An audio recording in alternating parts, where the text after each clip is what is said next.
بسم اللہ الرحمن الرحیم۔ حضرت حسین کی شہادت۔ دوستو، حضرت حسین کی شہادت کا واقعہ تو ایسا ہے کہ حضرت حسین کی شہادت سے آسمان و زمین بھی کانپ اٹھی۔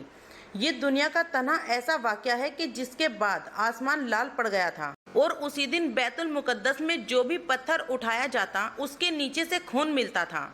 کئی دنوں تک لال آندھیاں چلتی رہی اور ہر طرف ایک وحشت سی چھائی رہتی، کیونکہ حضرت حسین کی شہادت کوئی عام شہادت نہیں تھی، بلکہ نبی کے نواسے حضرت حسین کو بڑی بے دردی سے کربلا کے میدان میں شہید کیا گیا تھا۔ دوستو، حضرت حسین ہمارے نبی حضور صلی اللہ علیہ وسلم کے ناتی اور حضرت فاطمہ کے لڑکے تھے۔ ہمارے حضور صلی اللہ علیہ وسلم کی وفات کے 50 سالوں کے بعد جب یزید بادشاہ بنا تو اس نے حکم دیا کہ سارے لوگ آ کر میرے ہاتھوں پر بیعت کریں اور مجھے اپنا بادشاہ و خلیفہ بنا لے۔ یزید ایک بہت گنہگار اور عیاشی کرنے والا انسان تھا۔ وہ مسلمانوں کا بادشاہ بننے کے بالکل لائق نہیں تھا۔ یہاں تک کہ کئی تاریخ لکھنے والوں نے یزید کے بارے میں لکھا ہے کہ وہ شراب بھی پیتا تھا۔ اسی لیے جب حضرت حسین کو اس بات کی خبر ہوئی کہ یزید مسلمانوں کا خلیفہ و بادشاہ بن چکا ہے تو انہوں نے فرمایا کہ یزید بادشاہ بننے کے بالکل لائق نہیں ہے، اسی لیے میں کبھی بھی اس کے ہاتھوں پر بیعت نہیں کروں گا، کیونکہ حضرت حسین ہمارے نبی کے نواسے اور اس وقت لوگوں میں سب سے زیادہ مشہور ہستی تھے۔ اسی لیے مسلمانوں میں جب تک حضرت حسین یزید کو اپنا خلیفہ نہ مانتے تب تک دوسرے مسلمانوں کی ایک بہت بڑی تعداد بھی یزید کو اپنا خلیفہ ماننے کے لیے تیار نہ ہوتی۔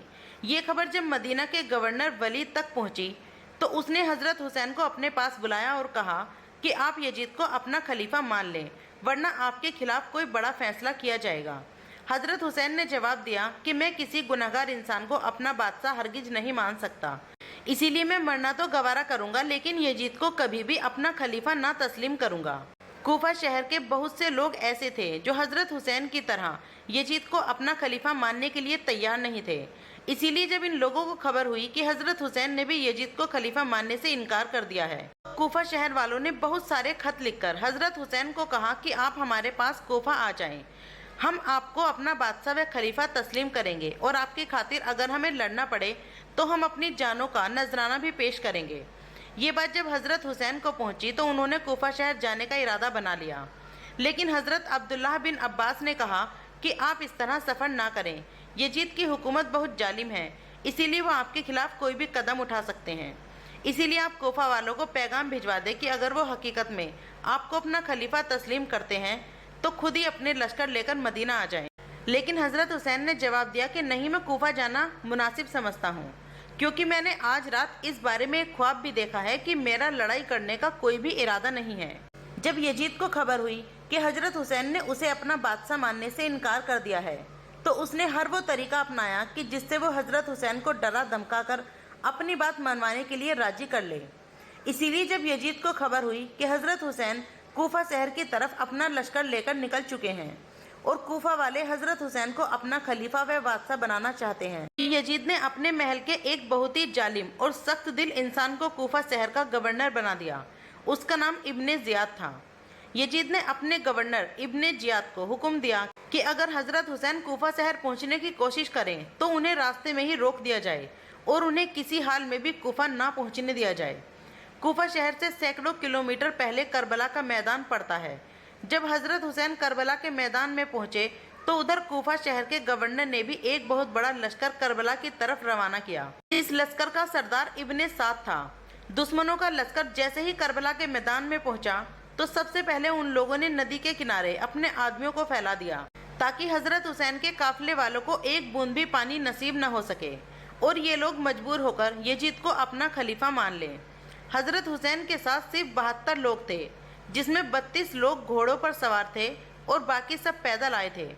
3 دنوں تک حضرت حسین اور ان کے ساتھی سب پیاسے رہے۔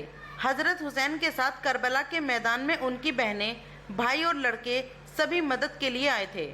دشمنوں کے لشکر نے جب یہ دیکھا کہ پانی روکنے کے باوجود حضرت حسین اور ان کے ساتھی اپنی بات پر اڑے ہوئے ہیں تو ان لوگوں نے حضرت حسین کے لشکر پر حملہ کرنا چاہا، تو حضرت حسین نے دشمنوں کے سردار کو پیغام بھیجا کہ ہمیں رات بھر سوچنے کا موقع دو، پھر ہم فیصلہ کریں گے۔ یہ پیغام سن کر شمر کی، جس نے حضرت حسین کی گردن کاٹی تھی، اس نے کہا کہ ہم رات بھر کی مہلت نہیں دے سکتے بلکہ اسی وقت حملہ کریں گے۔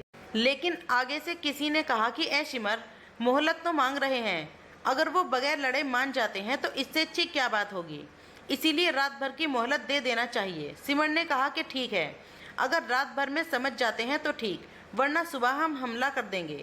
یہ جمعے کی رات تھی۔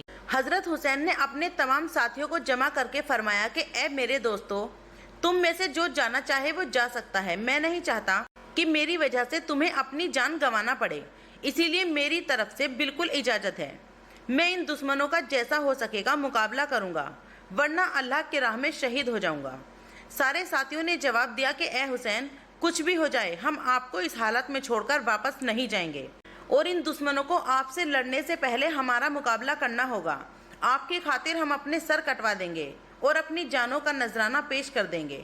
ساری رات حضرت حسین اور ان کے ساتھیوں نے اللہ کے سامنے رو رو کر دعائیں مانگی اور اپنی فریاد رکھی۔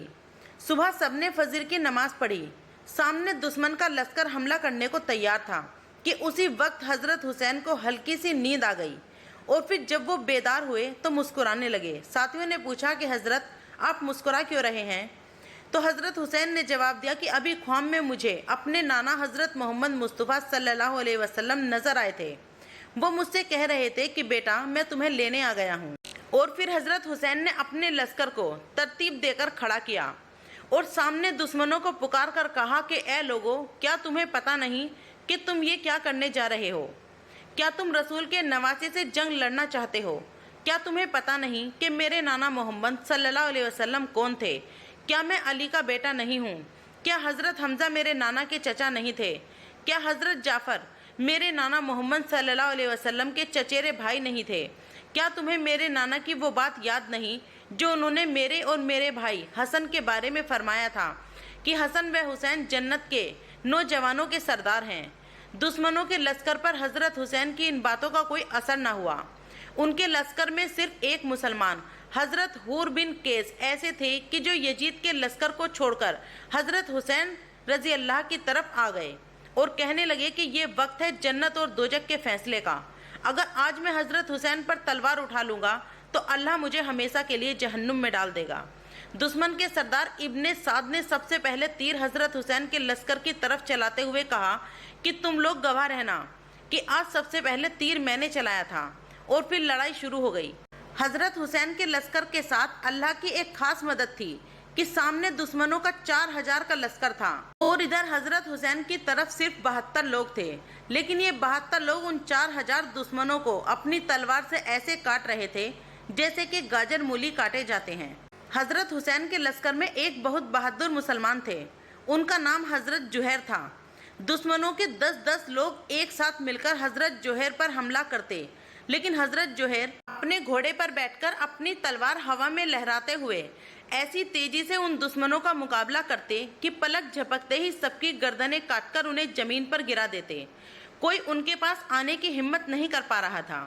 حضرت جوہر کو دیکھ کر سارے دشمن سہمے جا رہے تھے کہ تبھی سمر نے حکم دیا کہ جوہر کے پاس کوئی نہ جاؤ، بلکہ دور ہی سے ان کے اوپر پتھر مارو اور تیر چلا چلا کر ان کو زخمی کرو، ورنہ وہ آج سارے لشکر کو ختم کر دے گا۔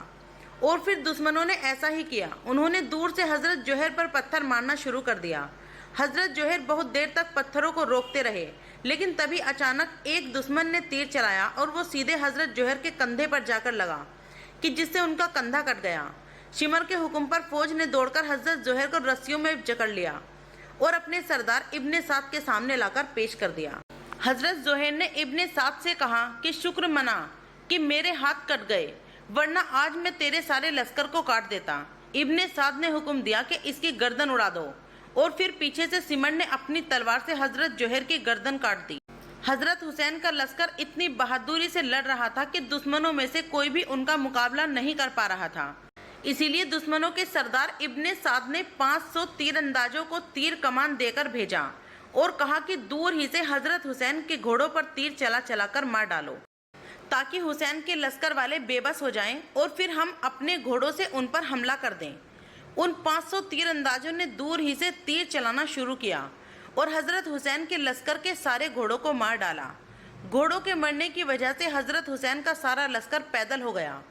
جمعے کا دن تھا، دوپہر کا وقت ہو چکا تھا، جمعے کی نماز کا وقت قریب تھا۔